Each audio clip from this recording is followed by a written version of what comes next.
Hi friends, ಹೇಗಿದ್ದೀರಾ ಎಲ್ಲರೂ? ನಾನಿವತ್ತೊಂದು famous place ಬಗ್ಗೆ ತಿಳಿಸ್ಕೊಳ್ಳೋಣ ಅಂತ ಅಂದ್ಕೊಂಡಿದ್ದೀನಿ. ಅದು ಯಾವುದಪ್ಪ ಅಂತ ಅಂದರೆ ಒಂದು ದೊಡ್ಡ ಮ್ಯೂಸಿಯಮ್ಮು.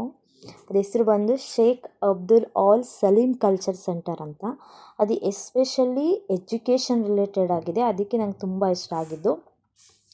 ಇದು ಸುಮಾರು 18 ಹೆಕ್ಟೇರಷ್ಟು ದೊಡ್ಡದಿದೆ, ತುಂಬ ದೊಡ್ಡದು ಅಂತಲೇ ಹೇಳ್ಬೋದು. ಹೇಳ್ತೀನಿ ಅಂತ ಅಂದರೆ ಸುಮಾರು ಫುಟ್ಬಾಲ್ ಫೀಲ್ಡ್ಗಳು ಒಂದೇ ಜಾಗದಲ್ಲಿ ಇರುವಷ್ಟು ದೊಡ್ಡ ಪ್ಲೇಸ್ ಅಂತಲೇ ಹೇಳ್ಬೋದು, ಅಷ್ಟು ದೊಡ್ಡದು ಮಾತ್ರ.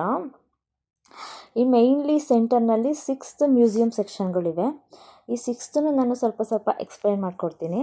ಅದರಲ್ಲಿ ಮೊದಲನೇದು ಬಂದು ಸ್ಪೇಸ್ ಸೆಕ್ಷನು. ಇಲ್ಲಿ ನಾವು ಏನನ್ನು ನೋಡ್ಬೋದು ಅಂತ ಅಂದರೆ ಪ್ಲಾನೆಟ್ಸ್, ಸ್ಟಾರ್ಸ್, ಸ್ಯಾಟಲೈಟ್ಸು, ಸ್ಪೇಸ್ ಮಿಷನ್ಸು ಮತ್ತು ಯೂನಿವರ್ಸಲ್ ಫಾರ್ಮೇಷನ್ ಬಗ್ಗೆ ಡೀಟೈಲಾಗಿ ಎಕ್ಸ್ಪ್ಲೇನ್ ಮಾಡಿದ್ದಾರೆ ಅಂತಲೇ ಹೇಳ್ಬೋದು. ಮತ್ತು ಪ್ಲಾನೆಟೇರಿಯಂ ಬಗ್ಗೆ ತುಂಬ ಚೆನ್ನಾಗಿ ಎಕ್ಸ್ಪ್ಲೇನ್ ಮಾಡಿದ್ದಾರೆ. ಅಲ್ಲಿ ನನಗೆ ಇಷ್ಟ ಆಗಿದೆ ಯಾವುದಪ್ಪ ಅಂತ ಅಂದರೆ ಎಲ್ಲ ಚೆನ್ನಾಗಿದೆ, ಆದರೆ ಚಂದ್ರಗ್ರಹಣ ಮತ್ತು ಸೂರ್ಯಗ್ರಹಣದ ಬಗ್ಗೆ, ಭೂಮಿ ಸೂರ್ಯ ಮತ್ತು ಚಂದ್ರ ನಡುವೆ ಬಂದಾಗ ಹೇಗೆ ಕಾಣಿಸುತ್ತೆ ಚಂದ್ರ ಅಂತ ಹೇಳಿ, ಮತ್ತು ಸೂರ್ಯಗ್ರಹಣ, ಸೂರ್ಯ ಮತ್ತು ಭೂಮಿ ನಡುವೆ ಬಂದಾಗ ಸೂರ್ಯಗ್ರಹಣ ಹೇಗಾಗುತ್ತೆ, ಅಮಾವಾಸ್ಯೆ ದಿನದ ಬಗ್ಗೆ ಆಗಿರ್ಬೋದು, ಮತ್ತು ಭೂಮಿ ಸೂರ್ಯನ ಸುತ್ತುವಾಗ ಎಲ್ಲ ಗ್ರಹಗಳು ಸೂರ್ಯನ ಸುತ್ತ ಹೇಗೆ ಸುತ್ತುತ್ತಿರುತ್ತೆ, ಹೇಗಿರುತ್ತೆ ಅನ್ನೋದನ್ನ ತುಂಬ ಚೆನ್ನಾಗಿ ಎಕ್ಸ್ಪ್ಲೇನ್ ಮಾಡಿದ್ದಾರೆ ಅಂತ ಹೇಳ್ಬೋದು. ತುಂಬ ಅಟ್ರಾಕ್ಟಿವ್ ಆಗಿ ಮಾಡಿದರು, ಮಾತ್ರ ನಂಗೆ ತುಂಬ ಇಷ್ಟ ಆಯಿತು. ಮತ್ತು ಇನ್ನು ಎರಡನೇ ಸೆಕ್ಷನ್ನ ನೋಡೋದಾದರೆ ಸೈನ್ಸ್ ಆ್ಯಂಡ್ ಟೆಕ್ನಾಲಜಿ ಸೆಕ್ಷನ್ ಅಂತ ಹೇಳ್ಬೋದು. ಇಲ್ಲಿ ಫಿಸಿಕ್ಸ್ಗೆ ರಿಲೇಟೆಡ್ ಆಗಿರ್ಬೋದು, ಕೆಮಿಸ್ಟ್ರಿಗೆ ರಿಲೇಟೆಡ್ಡು, ಆಮೇಲೆ ಮೆಷಿನ್ಸ್ಗಳು, ಆಮೇಲೆ ಇವಾಗಿನ ಮಾಡ್ರನ್ ಇನೋವೇಷನ್ಗಳ ಬಗ್ಗೆ ತುಂಬ ಚೆನ್ನಾಗಿ ಎಕ್ಸ್ಪ್ಲೇನ್ ಮಾಡಿದ್ದಾರೆ. ಅಂದರೆ ರೋಬೋಟಿಕ್ಸ್ ಬಗ್ಗೆ ತುಂಬ ಚೆನ್ನಾಗಿ ಎಕ್ಸ್ಪ್ಲೇನ್ ಮಾಡಿದ್ದಾರೆ ಅಂತ ಹೇಳ್ಬೋದು. ಏಕೆಂದರೆ ಈ ರೋಬೋಟಿಕ್ಸು ನಾವು ಹೇಳೋದನ್ನು ಹೇಗೆ ಮಾಡುತ್ತೆ ಮತ್ತು ನಾವು ಮಾಡೋದನ್ನೇ ಹೇಗೆ ಮಾಡಿ ತೋರಿಸ್ತಿತ್ತು, ಎಲ್ಲ ಚೆನ್ನಾಗಿ ಮಾಡಿದ್ದಾರೆ. ಮತ್ತು ಒಂದು ಇಂಟರ್ಯಾಕ್ಟಿವ್ ಡಿಸ್ಪ್ಲೇ ಇವೆ, ಆಮೇಲೆ ಟಚ್ ಸ್ಕ್ರೀನ್ಗಳು, ಒಂದು ಲೈವ್ ಎಕ್ಸ್ಪಿರಿಮೆಂಟ್ಗಳನ್ನ ತುಂಬ ಇಂಟ್ರೆಸ್ಟಿಂಗ್ ಆಗಿ ಮಾಡಿದ್ದಾರೆ ಅಂತಲೇ ಹೇಳ್ಬೋದು.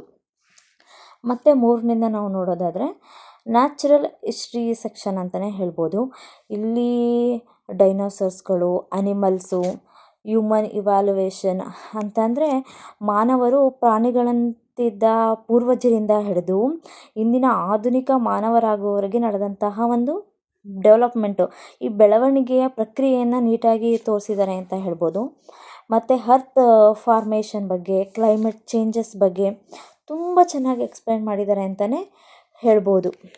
ಈ ಸೆಕ್ಷನ್ ಅಂತೂ ಮಕ್ಕಳಿಗೆ, ಸ್ಟೂಡೆಂಟ್ಸ್ಗೆ ತುಂಬ ಇಷ್ಟ ಆಗುತ್ತೆ ಅಂತಲೇ ಹೇಳ್ಬೋದು. ನೆಕ್ಸ್ಟ್ ಬಂದು ಹಿಸ್ಟ್ರಿ ಹೇಗೆ ಸೈನ್ಸ್ಗೆ ಕನೆಕ್ಟ್ ಆಗುತ್ತೆ ಅನ್ನೋದನ್ನ ತುಂಬ ಚೆನ್ನಾಗಿ ಎಕ್ಸ್ಪ್ಲೇನ್ ಮಾಡಿದ್ದಾನೆ. ಅದು ಒಂದು ಪುರಾತನ ಕಾಲದ ಸೈಂಟಿಸ್ಟ್ ಆಗಿರ್ಬೋದು, ಮ್ಯಾಥ್ಸ್ ರಿಲೇಟೆಡ್ ಆಗಿರ್ಬೋದು, ಆಮೇಲೆ ಖಗೋಳಶಾಸ್ತ್ರ, ಅಸ್ಟ್ರೋನಮಿ ಬಗ್ಗೆ, ಮತ್ತು ಹಿಂದೆ ಮೆಡಿಷನ್ ಹೇಗಿತ್ತು, ಇವಾಗ ಹೇಗೆ ಬದಲಾಗಿದೆ ಅನ್ನೋದ್ರ ಬಗ್ಗೆ ತುಂಬ ಚೆನ್ನಾಗಿ ಎಕ್ಸ್ಪ್ಲೇನ್ ಮಾಡಿದ್ದಾರೆ ಅಂತಲೇ ಹೇಳ್ಬೋದು. ಮತ್ತು ಮತ್ತೊಂದು ಸೆಕ್ಷನ್ನ ನೋಡೋದಾದರೆ public space and cultural areas ಬಗ್ಗೆ. ಇಲ್ಲಿ ಪ್ರತಿದಿನ ಎಕ್ಸಿಬಿಷನ್ ನಡೀತಿರುತ್ತೆ, ವರ್ಕ್ಶಾಪ್ ಆಗಿರ್ಬೋದು, ಸ್ಕೂಲ್ ರಿಲೇಟೆಡ್ ಪ್ರೋಗ್ರಾಮ್ಸ್ ಆಗಿರ್ಬೋದು, ಕಲ್ಚರಲ್ ಇವೆಂಟ್ಸ್ ಆಗಿರ್ಬೋದು, ಒಂದು ಲೆಕ್ಚರಿಂಗು ಪ್ರತಿದಿನವೂ ನಡೀತಾನೆ ಇರುತ್ತೆ. ನಾವು ಹೋದಾಗ ಎಕ್ಸಿಬಿಷನ್ ನಡೀತಿತ್ತು. ಮತ್ತು 6th ಒನ್ ನೋಡೋದಾದರೆ ಆರ್ಟ್ ರಿಲೇಟೆಡ್ಡು, ಅಂದರೆ ಪೇಂಟಿಂಗ್ ಆಗಿರ್ಬೋದು, ಫೋಟೋಗ್ರಫಿಗಳ ಬಗ್ಗೆ ಆಗಿರ್ಬೋದು, ಟ್ರೆಡಿಷನಲ್ ಮತ್ತು ಮಾಡರ್ನ್ ಆರ್ಟ್ ಎಕ್ಸಿಬಿಷನ್ ಬಗ್ಗೆ, ಮತ್ತು ಇಲ್ಲಿ ಒಂದು ಲೋಕಲಿಂದ ಹಿಡಿದು ಇಂಟರ್ನ್ಯಾಷನಲ್ ಲೆವೆಲ್ವರೆಗಿರುವಂತಹ ಆರ್ಟಿಸ್ಟ್ ವರ್ಕ್ ಇದೆ, ತುಂಬ ಚೆನ್ನಾಗಿತ್ತು. ಮತ್ತು ಎಲ್ಲ ಫೋಟೋಗ್ರಫಿಗಳು, ನನಗೆಲ್ಲ ಸೆಕ್ಷನ್ಸು ನನಗೆ ತುಂಬ ಇಷ್ಟ ಆಯಿತು. ಇದ್ರ ಮೇಯ್ನ್ ಉದ್ದೇಶ ಏನಪ್ಪ ಅಂತ ಅಂದರೆ ಎಜುಕೇಷನ್ನ ಬೋರಿಂಗ್ ಆಗದೆ ಇಂಟರಾಕ್ಷನ್ ಮತ್ತು ಫನ್ ಹಾಗೆ ಎಲ್ರಿಗೂ ತಿಳಿಸ್ಕೊಡೋದಾಗಿದೆ. ಇಲ್ಲಿ ಸ್ಟೂಡೆಂಟ್ಸು, ಫ್ಯಾಮಿಲೀಸು ಆ್ಯಂಡ್ ರಿಸರ್ಚ್ ಮಾಡೋರಿಗೆ ತುಂಬಾ ಯೂಸ್ಫುಲ್ ಅಂತಲೇ ಹೇಳ್ಬೋದು.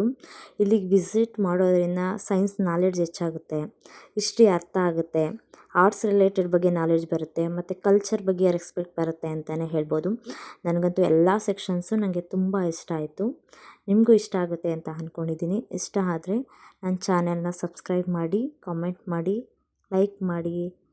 ಓಕೆ, ಬಾಯ್. ನೆಕ್ಸ್ಟ್ ವಿಡಿಯೋದಲ್ಲಿ ಸಿಗೋಣ.